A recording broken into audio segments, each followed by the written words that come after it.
audio's been really bad in these videos. Let's fix that real quick. I spent $100 to enhance the audio for you guys. On the topic of spending money for YouTube, let's talk about retirement and savings. Woo!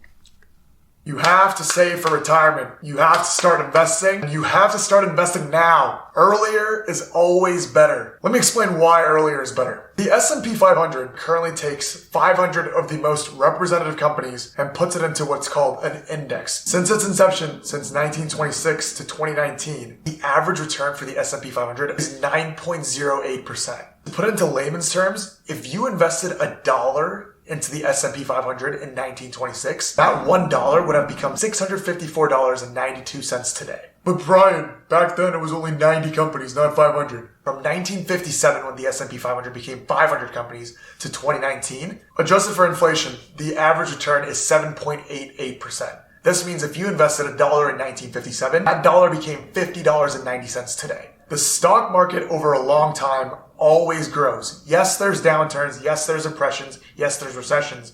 But in the long run, the stock market grows. This is why it's so important to invest now and early. Has everyone seen Parasite? Shout out to my boy Bong Joon-ho. If you're young, whatever that means for you, even if you're not young, I would begin by maxing out what's called a Roth IRA. A Roth IRA allows you to invest post-tax income. This is the money that you receive from your job. The job, hopefully, has already taken the tax out and has given you a paycheck that's post-tax.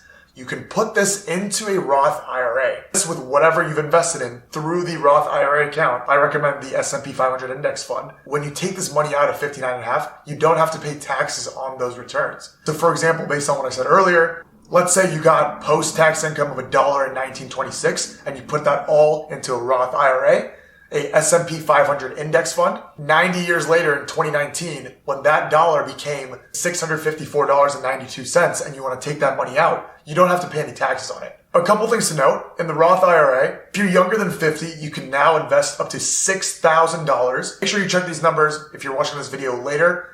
They tend to go up. If you're 50 or older and you're just starting out the Roth IRA, instead of $6,000, you have $7,000 to catch up. If your modified adjusted gross income is under $124,000 and you're single, like me, I made pizza with some dudes on Valentine's Day.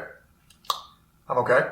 Or if you're married and you make over $196,000, this $6,000 amount will be limited. If you're single and make over $139,000 or married and make over $206,000, you won't be able to contribute to a Roth IRA. Essentially, what that tells you is maximize Roth IRA as much as you can before your income hits those thresholds. If you have any level of income, if you're a student and you work for a summer, put that in a Roth IRA. I highly recommend putting your money into an S&P 500 index fund. Let's go. I need to break this into your head, so I'm going to highlight one more time why it's so important to invest early and now. I'm going to give you 3 scenarios, and we're going to assume a 7% growth rate. This is not very high, considering that the S&P 500, as I told you before, since its inception has grown 9.08%. But let's assume 7% for the doubters. Sally invests $5,000 per year starting at age 18. At age 28, 10 years later, she stops. She only invests for 10 years. She has invested a total of $50,000. Billy invests the same $5,000 per year, but instead of starting at age 18, he starts where Sally left off. So at age 28, he invests for 30 years and stops investing at age 58. He's invested a total of $150,000. Brian is our most diligent saver. Listen to me, you get the bread. He invests $5,000 a year starting at age 18 and does it until 58. So he invests for 40 years, $5,000 a year, and invests a total of $200,000.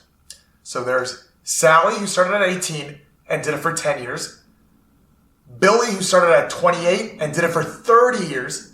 And Brian, who started at 18 and did it for 40 years. Investing now and early is important. Sally, even though she invested only $50,000, because she started early, will have about $600,000 by retirement age based on a 7% return. Billy, who's invested $150,000 and 30 years, 20 more years than Sally, will only have $540,000 at retirement, $60,000 less than Sally. Brian, on the other hand, invested $200,000, he's going to have $1.1 million in change at retirement. He's only invested $50,000 more than Billy, but he's going to end up with more than $500,000 at the end. You have to invest now and early. Please invest now and early.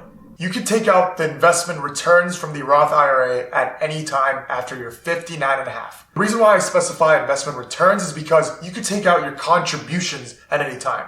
So let's say you've invested $6,000 and that $6,000 grew to $7,000. You have to leave the $1,000 of returns till you're 59 and a half.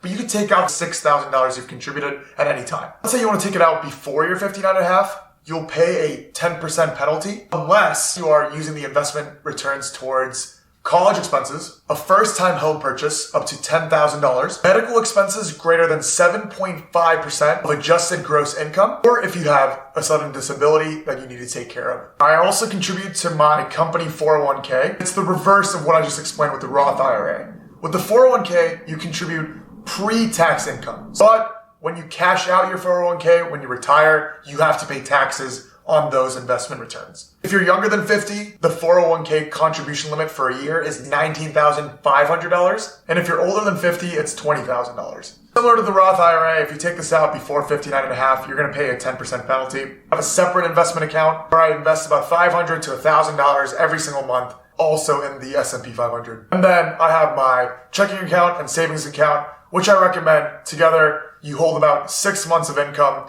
as your emergency fund in case you lose your job or something comes up. Then I have a super secret fund that is 100% Tesla stock. I wish.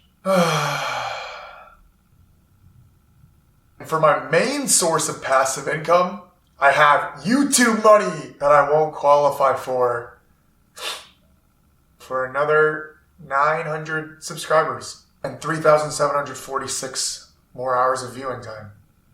I also bought this mic. No, I will not be doing League of Legends streaming. Might be doing food reviews though.